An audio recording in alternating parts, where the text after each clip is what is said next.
One factor that could change everything when it comes to a missing tooth is a patient's age. My treatment plan for a 40-year-old is not going to be the same as a treatment plan for an 80-year-old, simply because a 40-year-old's expectations is very different from an 80-year-old's expectations. And also, the amount of return they get from the time, effort, and money they invest in getting an implant to replace the tooth is very different when they're 80 or they're 40. So, if for a 40-year-old, for example, if they need really extensive work to get an implant, if they need a lot of ridge augmentation that may take a year to two to get done well and get done right, I think it's still really worth it because they've got many decades of use out of this implant. But if you're 80, if I can simply take out a tooth and put an implant at the same time, it's really easy to recommend that implant. But, if it's gonna be a year, 2+ year long process to try to get this implant, I kinda try to put that in perspective for the patient and see how badly they really want this, because I hesitate a little bit more to recommend one in that situation. As much as I love implants, implants are not always the answer. And here's why, right? There could be various medical conditions that make implants inappropriate for a patient, and therefore a bridge is safer for them. There are also situations where getting an implant would require extensive ridge augmentation, so preparatory procedures before they can receive an implant.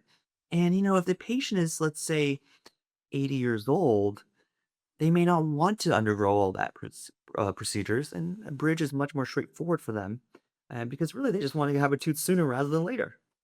So really, I spend the time case by case to discuss with the patient what their expectations are, kind of help roadmap for them to understand what it will take to replace the tooth and the implant, compare and contrast that with a bridge, and kind of help them figure out what's really best for them in their situation. The price difference between a bridge and an implant might surprise you. I think you think about historically when implants first started being used for patients, I think there was a really big price difference between the two. But with time, as competition has risen, as there have been more manufacturers in the implant space, the price difference between a bridge and an implant is actually fairly marginal now at this point. And I think what you have to realize is when you get a bridge, you're actually getting two crowns put on the two adjacent teeth and a pontic, which replaces your missing tooth. The combination of those three things many times is fairly similar to what an implant costs. So here's what most don't discuss about bridges. When you get a bridge, it requires cutting into the adjacent teeth. And no matter how great we are in dentistry, no matter how awesome the materials are, whenever we take a burr to a tooth, we effectively weaken the tooth because we're removing tooth structure. So what I tell my patients is the less you do to your native teeth, the better, right?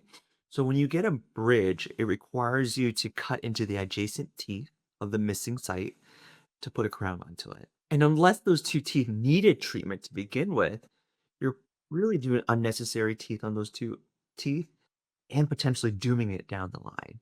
So when you have two virgin teeth, really the best thing to do, what you really should do, is have an implant placed. When you get a bridge, the bone actually over time disappears underneath the bridge. And here's why that matters. When the bone resorbs away from the pontic site, you have a concavity underneath the bridge that develops and it begins to trap food. So, which is a real nuisance of our patients because food's constantly getting caught underneath there and they're constantly having to clean it out, which becomes challenging because you can't simply just floss it out. And if you have a bridge for a front tooth, it creates a gap between the gum tissue and the actual tooth, which creates this floating tooth appearance that patients don't like. Ask yourself this one question, and you'll know if you need an implant or a bridge. And that question is whether or not the adjacent teeth need work. If your adjacent teeth need work, then it makes a lot of sense to consider a bridge from a financial standpoint and from an oral health standpoint. But if your teeth don't need work, really the answer is clear and you should get an implant.